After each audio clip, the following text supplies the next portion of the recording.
So talk to me about Live Rich. Okay, so you use that a lot. Rich is actually an acronym. So in 1993, I mentioned we took our company public, which was a big step for our founder and my father.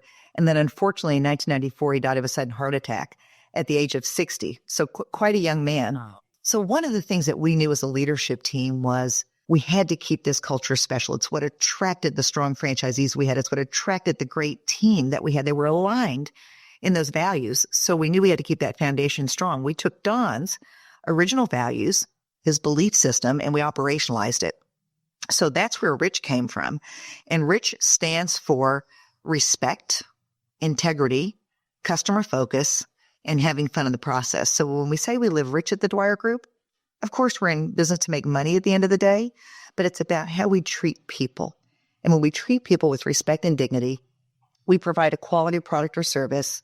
Profits are the applause we get, as my friend Ken Blanchard would say. We said anytime we have a meeting of 3 or more of our team members or our franchisees, we're simply going to bring the values front and center in that meeting.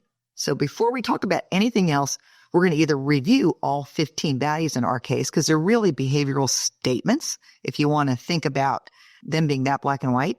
And sometimes we might just highlight a value that we're not so good at. Maybe we've gotten some feedback from a customer that we're not doing a great job. This is who we are. This is the only way that we're going to keep these values front and center. And the minute we start getting lazy about it, I liken it to people who do a good job of brushing their teeth, but they don't floss their teeth very often. And what happens when you don't floss your teeth very often? You get rot, you get decay. And what happens when you start having decay?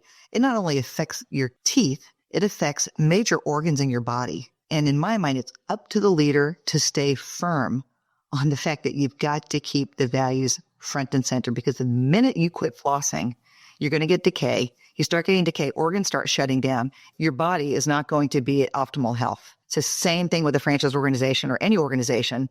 The values have to remain front and center. And the minute we start getting lazy about it, we lose an opportunity to really be great. When properly practiced, values inflict pain. They make some employees feel like outcast. They can limit an organization's strategic and operational freedom and constrain the behavior of its people. They leave executives open to heavy criticism for even minor violations, and they demand constant vigilance. So this value stuff is not for everybody. It's really not for the faint of heart.